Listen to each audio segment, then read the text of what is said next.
You will smile, the mother said, low and vicious, in the corner of the Danver drawing room, or you will not eat at this table again. Alaric, Duke of Kirkwald, stood not 8 feet from her behind the half-open door of the card room, a glass of untouched claret in his hand, and heard every word. He had come to this country ball only because his agent had begged him to look at a stretch of river meadow the Danvers wished to sell, and because a man who never went anywhere at all was said, in time, to be hiding something. He had not come to eavesdrop, but he did not move away either. "I am smiling, Mama," a young woman answered. Her voice was steady. That was the first thing he noticed, and it was an odd first thing to notice, because a voice ought to be nothing at all. But it was steady in the way a hand is steady when it has been told to hold something heavy and has decided not to drop it.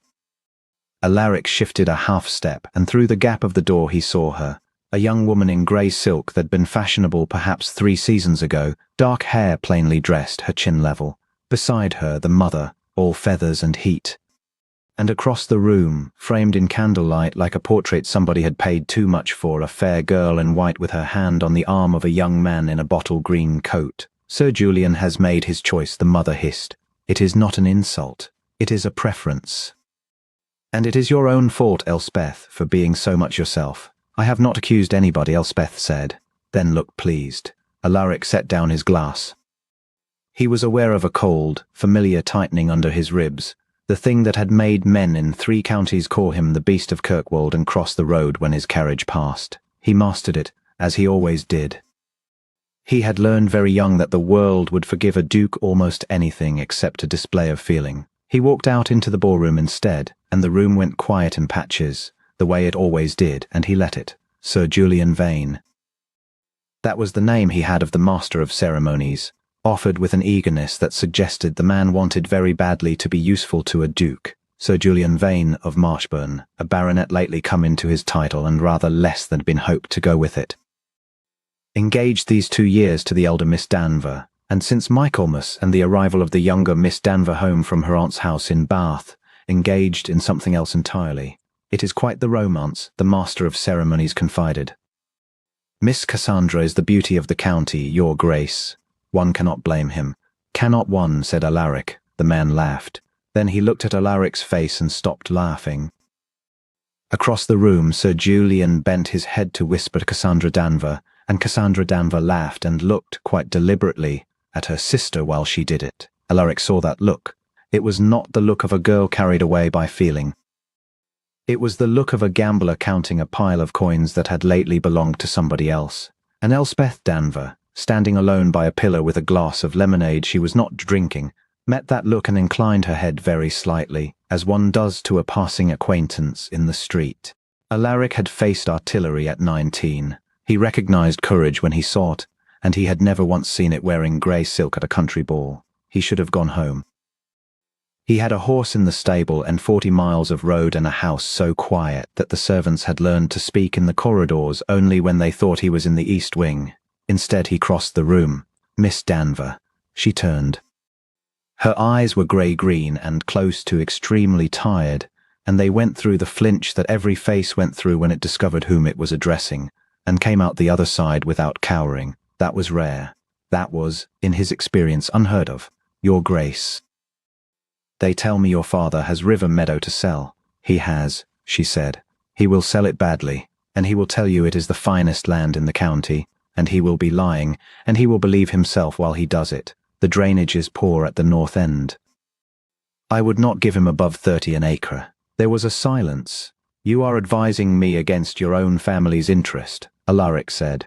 "I am advising you against being cheated," said Elspeth Danver, "which is not the same thing, though in this house it is often confused." And then, as though she had heard herself, she went white, and her hand tightened on the stem of the glass. "Forgive me. I have had a trying evening." "So I observed," said Alaric. She looked at him then, quickly, and he saw that she understood exactly what he was telling her, that he had heard, that he had seen, that the humiliation she had been carrying about the room like a plate, she was not permitted to set down, had not been invisible after all. He watched the knowledge land. He watched her decide to bear it. "It is nothing," she said. "My sister is to be married. There is a great deal to do." "Married," Alaric repeated. "To Sir Julian Vane. perfectly level. In 6 weeks at Marchburn Church, I am to be a witness, he said. An attendant. I am to carry her flowers to the altar and hand them back to her afterwards, and my mother says it will look very well and stop the talk. And will it stop the talk? No, said Elspeth. But my mother has never once let the truth interfere with a plan. Alaric found that his jaw had set. He turned his face a little so that she would not read it. Miss Danver, he said, if a man had promised himself to you before witnesses and taken your hand and let it be published in the county and then walked away to your sister, that is not a preference. That is a debt. It is a great deal safer for everyone to call it a preference, she said. Safer for whom? She did not answer. Her eyes went past his shoulder, and he knew without turning that the mother was watching them, that a duke speaking for 3 minutes to the daughter nobody wanted had become, in an instant, the most interesting fact in the room. I must go, Elspeth said. 30 an acre, your grace. Not a shilling more. She curtsied and walked away, and her back was very straight, and he stood where he was and watched her go with an expression that made a passing dowager change direction. He did not sleep that night. He rode home under a low white moon with the reins slack and his mind moving like a mill. He knew what he was. He had been 11 when his father set fire to a tenant's barn in a rage and let the tenant hang for it. He had been 26 when he came into a title and a fortune and a reputation he had not earned and could not shed. They said he had killed a man. He had, in fact, killed several, all of them in a red coat facing him, but that was not the story the county liked. The county liked the scar that ran pale from his left brow into his hair, and it liked to be afraid, and he had let it be afraid, because being feared kept people at a distance, and distance was the only peace he had ever been offered. But he had spent 12 years being feared, and in all that time no one had told him the truth about a piece of land within 30 seconds of meeting him. No one had told him the truth about anything. In the morning he sent for his man of business. Vane, he said. Sir Julian Vane, of Marchburn. Everything. Mr. Corbin, who had served Kirkwald for 19 years and had learned not to ask, wrote the name down. To what depth, your grace? To the bottom, said Alaric. It took 11 days, and Mr. Corbin came back with a leather folder and the particular flat expression of a man who has found more than he expected and is not pleased about it. Sir Julian, he said, is not a wealthy man. His father left him a house with a bad roof and 4,000 in debt to a wine merchant in Bath, a jeweller in London, and a person in Newmarket whom I would not care to describe as a gentleman. Go on. 2 years ago he contracted himself to Miss Elspeth Danver. The settlement was drawn up by an attorney in Wexham and signed by both parties and by Mr. Danver as her father. Corbin laid a paper on the desk. This is a true copy. I obtained it lawfully. The attorney was glad to be paid for something at last. Alaric read it. He read it twice. The dowry, he said. £4,000, your grace. Her mother's portion, left to her by her mother's own settlement, and not in the father's gift. It was to be paid on the marriage. Corbin paused. It was paid in October, 18 months before any marriage. Sir Julian applied to Mr. Danver, saying that he wished to make improvements to Marchburn for his bride, and Mr. Danver, who is not a careful man, released the whole of it. Alaric set the paper down very gently, which was the most alarming thing he could have done, and Corbin, who knew him, sat back a little. And where, Alaric said, is Miss Elspeth Danver's £4,000 now? Said Corbin. The wine merchant is satisfied. The jeweller is satisfied. There is a new carriage, and there is a bracelet, your grace, of emeralds, presented in December to the younger Miss Danver. The clock ticked in the corner of the library at Kirkwald Hall. Outside, rain moved across the park in a grey sheet. He took her money, Alaric said, to buy jewels for the sister he stole her over. That is the whole of it, your grace. No, said Alaric, that is not the whole of it. He is bound to her. Signed, witnessed, and the consideration paid and received. He is bound to her in law, and he is about to stand up in a church and swear before God that he is free. Corbin said nothing. Alaric rose and went to the window, and stood there a while with his hands behind his back. Say the word, your grace, Corbin said at last, and I will have him before a magistrate within the week. Breach of promise. The money alone would ruin him. And she would be the woman who dragged her sister's husband through the courts, said Alaric, and the county would pity her, and pity is a thing they never let you set down. He turned. No, he may have his church. He may have the flowers and the bells and the ring. Then what does your grace intend? Alaric looked at the rain. To be present, he said. He bought the river meadow at 30 an acre. He bought it in person, in Mr. Danvers' damp little study, and he watched Mr. Danvers' face go through 3 colours when the figure was named and not moved from. Your grace has been ill-advised, Mr. Danvers said. The land is excellent. The drainage at the north end is poor, said Alaric. Mr. Danvers' mouth opened and shut. Said Alaric, or nothing, and I shall not come again. The papers were signed.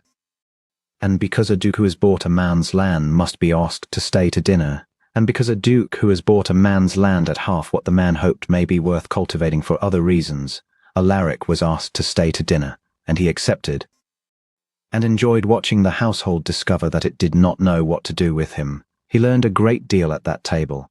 He learned that Mrs. Danvers said Cassandra's name 11 times in the course of the soup, and her elder daughter's not once.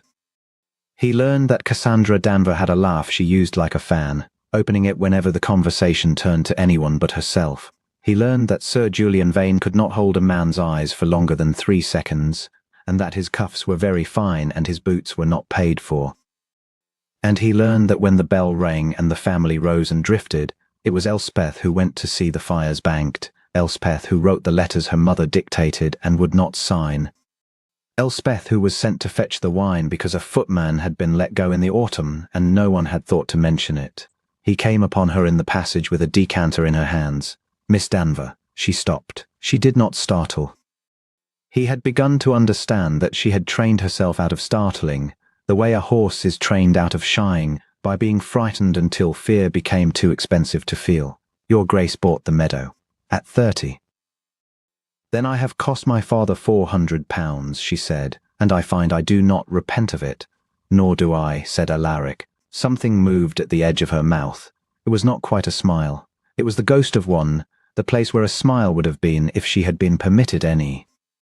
They will make you stand up with her, he said. The ghost went out. Yes, you need not. I have no fortune of my own, Elspeth said, quite simply, and no place to go, and a woman who refuses to attend her sister's wedding is a woman who is disappointed, and a woman who is disappointed is a woman who was jilted, and a woman who was jilted is not asked anywhere again. So I shall stand up with her, your grace, and I shall carry her flowers, and everyone will say how well I bore it, and in a year I shall be the aunt who is useful, and that will be the whole of my life. She said it without self-pity. She said it the way a soldier reads a map. Alaric had heard men describe their own deaths with less composure. And if you had a fortune of your own, he said, I do not, but if. She looked at him for a long moment, and he did not look away, and something passed between them in that dim passage with the decanter between them like a wall, and afterwards he could not have named it, only that his heart was beating in a manner he had not asked it to. Then I should go somewhere with a great many books, said Elspeth Danvers, and I should never again be told to smile. Miss Danvers, Elspeth, her mother's voice from the dining room, the wine, and she went. He rode back to Kirkwald and sat up until 3 in the morning in front of a dead fire. £4,000. Her mother's portion left to her by name and taken from her by a man who could not hold another man's eyes, and hung in emeralds about her sister's neck. He had spent 12 years being feared, and it had bought him nothing but silence. He looked that night at what the fear might buy instead. The 6 weeks turned. He did not go to the Danvers again, but he did not go away either, and Kirkwald Hall, which had known no visitors in a decade, began to receive them. Mr. Wexham the attorney came, a small dry man who had drawn up the settlement and had never been paid for it, and who signed a sworn statement in Alaric's library with a hand that shook a little, and left with his fee and a look of enormous relief. The wine merchant's clerk came from Bath with a ledger and swore to the accounts settled in October in gold, out of a sum a gentleman had described as his intended wife's portion. The jeweller did not come, being a careful man, but he wrote and enclosed a bill of sale for 1 bracelet, emeralds set in gold, delivered in December to Sir Julian Vane, Bart, and Alaric read the bill of sale twice and put it in the folder with the rest, and a groom of Sir Julian's, dismissed in March without a character, and with 3 weeks' wages owing, came up the drive on foot and sat in the servants' hall eating cold beef and told Mr. Corbin a great deal, most of it useless, and one thing that was not. That on the night the engagement to the younger Miss Danver was announced at Marchburn, Sir Julian had said, in the stable yard, laughing, that a man may as well be paid twice for the same trouble. Alaric heard that and went out and walked in the park for an hour in the rain, and came back wet through, and his valet, who had been with him at Salamanca and was not easily frightened, took one look at his face and said nothing whatsoever. He did not send for a magistrate. He did not write to Sir Julian. He did none of the 8 or 9 things that a man in his position might have done quietly, in an office, with a door shut, and the whole matter settled and buried, and Elspeth Danver still, at the end of it, the aunt who was useful. Because he had seen her carry that plate about the room, and he had come to believe, in a way he could not have argued in a court, that a woman who has been humiliated in public cannot be made whole in private, that the county had watched her lose, and the county must be made to watch her win. Twice in those weeks he saw her, and both times he was not meant to. Once in the churchyard at Marchburn, on a grey afternoon, when he had ridden over to look at the church, the aisle, the length of it, the door at the back and how it stood, and found her sitting on a flat tum with a basket of white ribbon in her lap, tying favours, one after another, because her mother had ordered 200 and the milliner had been dismissed for cheapness. Her fingers were red with cold. She did not see him. He stayed in the shadow of the lich gate and watched her tie 40 white ribbons for her sister's wedding, and he thought that he had seen a good deal of the world, and very little of it had made him wish to break something with his hands. And once at the milliner's in Wexham, through the glass, when he was passing on horseback, Cassandra Danver turning before a mirror in white silk, and the mother clasping her hands, and Elspeth kneeling on the floor with pins in her mouth, taking up the hem. Cassandra said something. Alaric could not hear it through the glass, but he saw the mother laugh, and he saw F's head bow lower over the hem and stay bowed, and he saw the pins go in, 1, 2, 3, perfectly straight. He rode on, his hands were not steady on the reins. On the eve of the wedding he had the folder brought to him and went through it a final time by candlelight, the settlement sign witnessed, Wexham's affidavit, the wine merchant's ledger, the jeweller's bill of sale, Mr. Danver's own receipt, in his own hand, acknowledging £4,000 paid over to Sir Julian Vane in October, against the marriage of his daughter Elspeth. Corbin stood by the desk with his hat in his hands. Your Grace is certain. Am I certain that he is bound to her? The law is certain. He may not marry another while a contract stands, consideration paid and taken, and no release given. He knows it. Wexham told him so in February, and he laughed. That is not what I asked. Alaric looked up. Corbin had served him 19 years. Corbin had buried his father. Corbin was, he supposed, if the word meant anything at all, the nearest thing to a friend he had.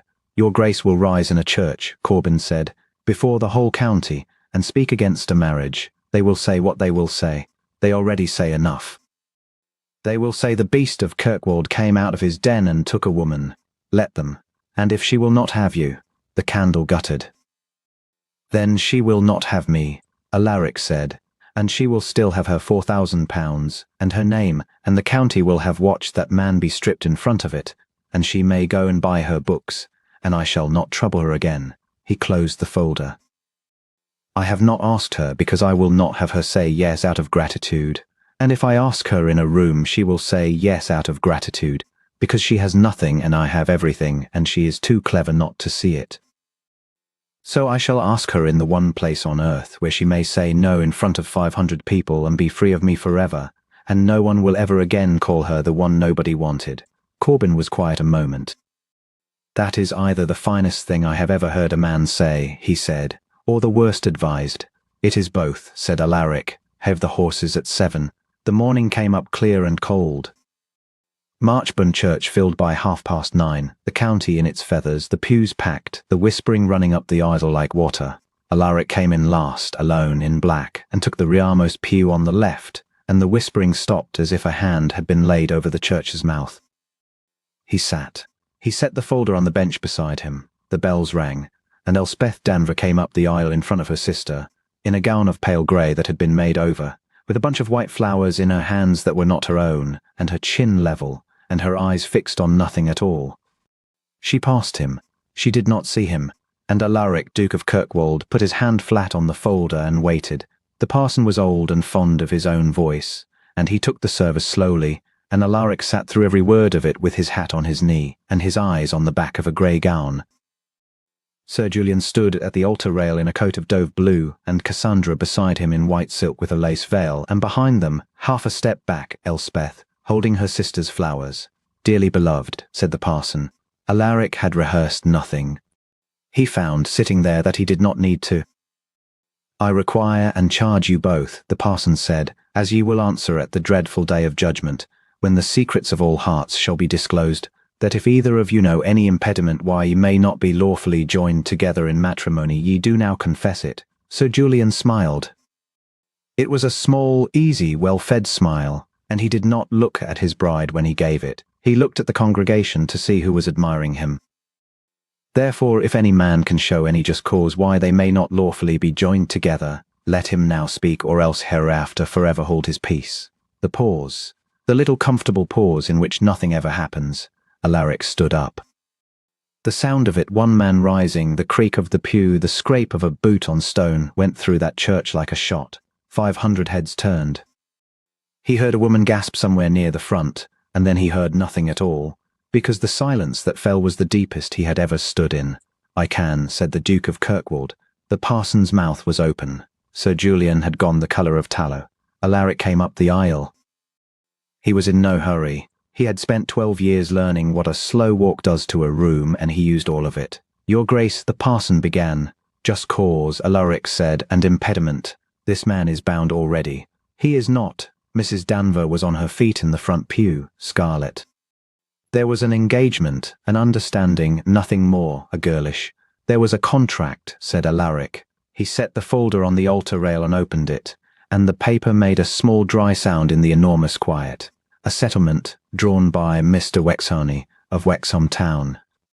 Signed by Sir Julian Vane, signed by Elspeth Danver, witnessed by her father, who sits there and has gone very pale, and who will not, I think, deny his own hand. He did not look at Mr. Danver. He did not need to. It has never been released. There is no discharge. In law, that man is promised." "A promise is not." Sir Julian's voice cracked, and he began again. "A promise may be broken, Your Grace. Men break them. It is not, it is a matter for the heart." "It would be," said Alaric, "if you had not taken the money." The church made a sound, not a word. A sound low, running from pew to pew. £4,000, Alaric said. The portion of her mother, left to Elspeth Danver by name, payable on her marriage. "You applied for it in October, 18 months before any wedding, on the plea that you wished to improve Marchburn for your bride. You were given it. Here is the receipt in Mr. Danver's hand." He laid it down. "You did not improve Marchburn. You paid a wine merchant in Bath. Here is his ledger. You paid a jeweller in London. Here is his bill of sale. Item 1 bracelet, emerald set in gold, delivered to Sir Julian Vane, Baronet, the 14th of December. He turned his head, unhurried, and looked at Cassandra Danver. Her hand had gone, without her willing it, to her wrist. She was wearing it. Under the white lace on the arm that held her bouquet, she was wearing it, and the whole church saw her hand move, and the whole church understood, and the sound the church made then was not low any more. "Consideration paid," said Alaric, "and taken and spent, and hung upon her sister. That is not a broken promise. That is a purchase. He bought Elspeth Danver's silence with her own money, and stood up here today to swear before God that he was free. There is your just cause. There's your impediment." Sir Julian's mouth worked. Nothing came out of it. "Your Grace," the parson said faintly, I cannot proceed." "You may proceed," said Alaric. The parson stared. "I have no wish to stop this marriage. They are exactly suited, and I should be sorry to deprive either of them of the other." A laugh broke out somewhere in the back of the church and was strangled. "Let them have it. But it will not be paid for with her money, and it will not be built upon her ruin, and it will not be watched by her from 3 steps behind. That I will not permit." And then he turned at last to the woman in the made-over grey gown who had not moved at all. Elspeth Danver stood very still, with her sister's flowers in her hands, and looked at him. He had seen a great many faces in a great many bad moments. He had never seen anything like what was on hers then, and he could not name it, and it went through him like a blade. "Miss Danver," said the Duke of Kirkwald. His voice was not steady. He heard that, and could do nothing about it. "I am not a kind man," he said. "I am not a well-spoken one. The county has told you what I am, and most of it is false, and some of it is not, and I have never once troubled to correct any of it, because until I heard you tell me the truth about a field, I did not care what anybody thought of me at all." Somebody in the front pew began to cry. He did not look to see who. "I have watched you carry this for 6 weeks. I watched you tie 200 white ribbons for this day with your hands blue from the cold. I watched you kneel on a milliner's floor and pin your sister's hem with pins in your mouth while they laughed of your head. And you never once complained, and you never once wept where they could see. And I have been to war, Miss Danver, and I have never seen courage of that kind, and I do not intend to stand in a church and watch it be thrown away." He went down on one knee on the stone. The church did not make a sound. Not one. "Your money is restored," he said. "It is done.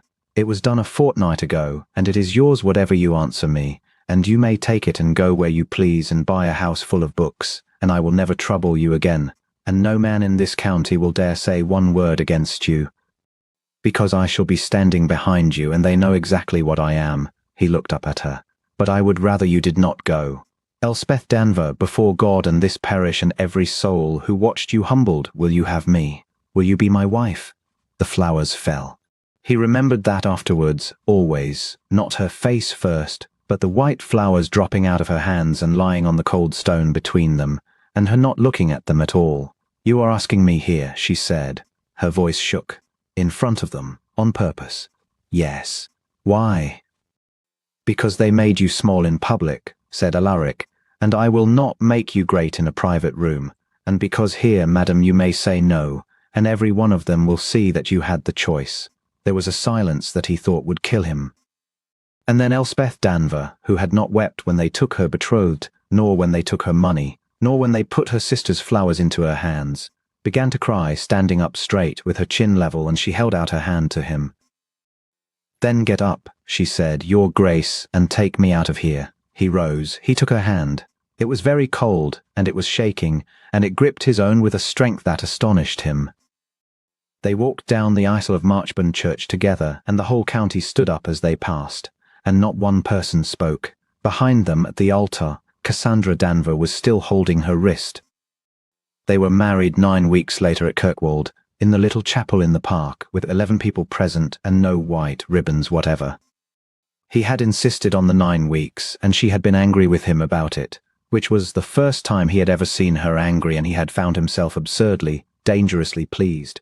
"You're giving me time to change my mind," she said. "I am giving you time to be certain. I do not require time. I require." And she had stopped and coloured and turned away to the window, and he had stood in the middle of his own library with his heart going like a drum and had not dared to move. So she took her £4,000 and her aunt's spare room in Wexham, and for 9 weeks the Duke of Kirkwald courted a woman who had no need of him whatsoever, and found it the hardest and best labour of his life. He sent no jewels. He sent books, a crate of them badly chosen, and she wrote back a letter of 4 pages telling him exactly how badly, and he read it 11 times. He rode over on Tuesdays and Fridays and sat in a small parlour with a great deal of chintz and drank tea he did not want, and learned that she had taught herself Latin out of her father's unread library at 14, that she could not sing at all and knew it, that she had been afraid of him for perhaps the first 2 minutes of their acquaintance and never afterwards. "Never," he said. "You were listening at a door," said Elspeth, when a woman told her daughter she would not be fed if she did not smile. "And you did not look away, and you did not laugh, and afterwards you asked me about drainage so that I should not have to speak of it." She poured his tea.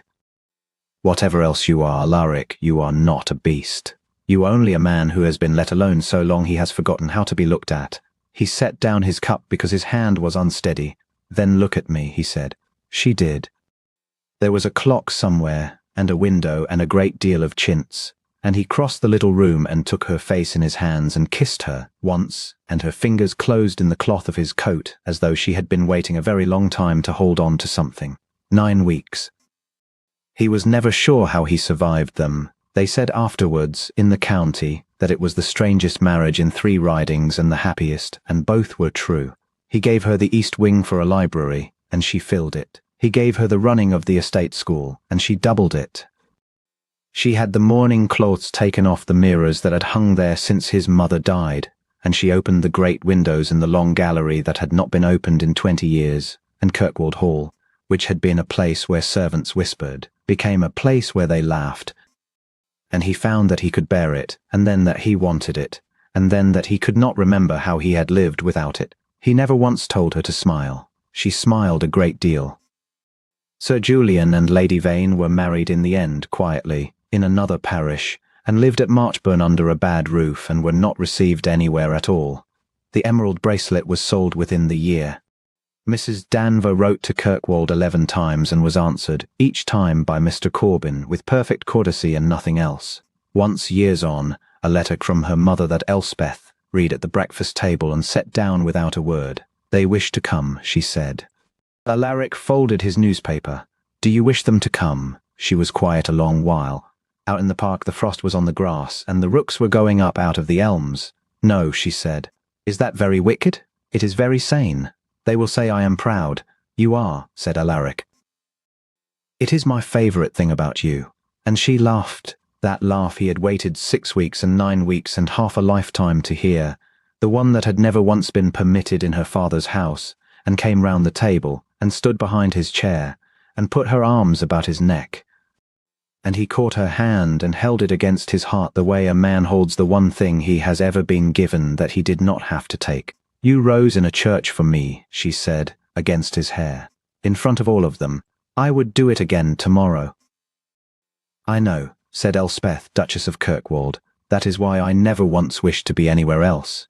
Outside, the frost burned white in the low sun, and the fire was lit, and he sat holding his wife's hand and did not move for a long time, and neither did she.